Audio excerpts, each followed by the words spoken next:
Hello and welcome to the Political Focus Podcast. Today we are joined by President Frank Underwood. President Underwood, it's nice to have you on the show. Thank you. I wrote a speech, but I'm not going to read it. All right, well, that's probably a good thing. I don't think we have all day. Well, congrats on your presidency. What has it been like since you've taken office?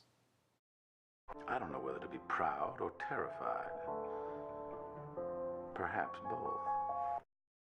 Well, that's understandable. We've had followers on Twitter tweeting questions to ask you using the hashtag POTUS. All right, go ahead. First, we have Nancy Green, a school teacher from D.C. Nancy, you there? Yes, I'm here. I was just calling today in this political podcast to talk to Mr. Sam and the president. First off, I just want to say how honored I am, not only to talk to Mr. Sam because he's a great guy, but I think the president is so much better, and I can so glad to talk to him today and be able to hear his voice on the other side of this phone. But, Mr. President, I just want you to know that I'm a teacher here in the D.C. area, and I've had a long journey to get to this area and be a teacher here. You see, I'm from the down south area in Alabama, where it took forever to get my degree and get all the way up and get a job here in D.C. And I just want to say how happy I am to be able to get a job here and be around all these people in this area. It's just been such a treat. And I just want to be able to give back to you, Mr. President, for being able to give me this opportunity. If you ever want, I'll cook you up a nice dinner. But anyway, I'm sorry, Mr. President. My question, let me get to my question. It is, what were you thinking during the education bill and the teacher strike? This is the worst possible position to be in. If I water down the bill, the president will still see me as a failure. If the strike doesn't end in a week, I've forced myself into a corner. Only total victory will put me back in his good graces. Interesting. Well, our first Twitter question comes from Vincent Chase from Queens, New York. He wants to know, how did you get from Gaffney, South Carolina to the presidency? For those of us climbing to the top of the food chain, there can be no mercy. There is but one rule: hunt or be hunted. Are you saying you use Darwin's survival of the fittest as your motto for your path to the White House? Where are you getting that? By you saying that you should hunt or be hunted, you're saying that the weaker will be taken over by the stronger. I may lie, cheat, and intimidate to get what I want, but at least I get the job done. Our next question comes from Cordell Walker from Austin, Texas.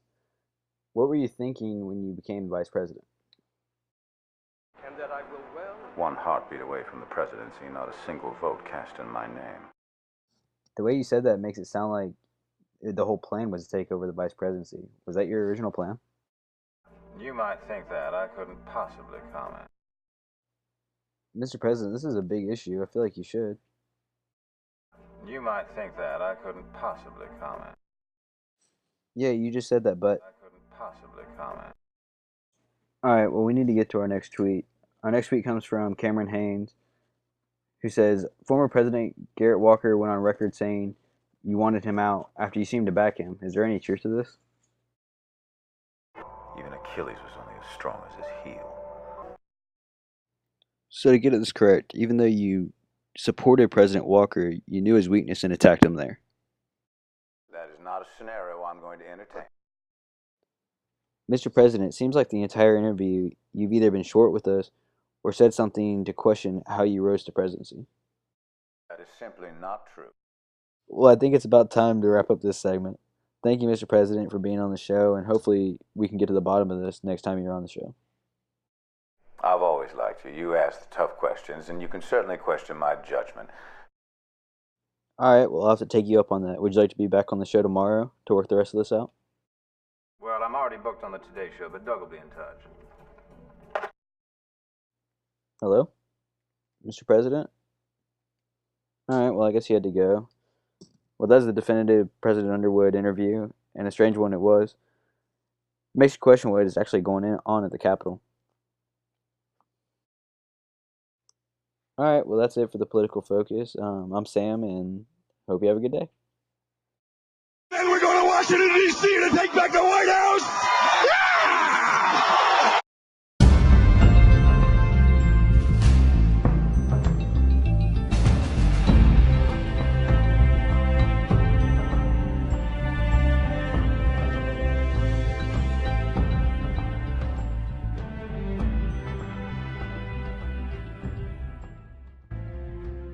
Now that the podcast is over, I want to talk about Frank Underwood from the point of view of the audience instead of someone in the world. This project was challenging because of how obvious it is to the audience that he is evil, that there wasn't much of an argument. The argument is whether people in the show are aware of his evil instincts, and I tried to show that he would be found out based on what he told the audience in the show. Eric Deegan from NPR has a piece explaining this perfectly. No TV character blends a silky charm with mesmerizing menace like Congressman Frank Underwood, a Democrat from South Carolina.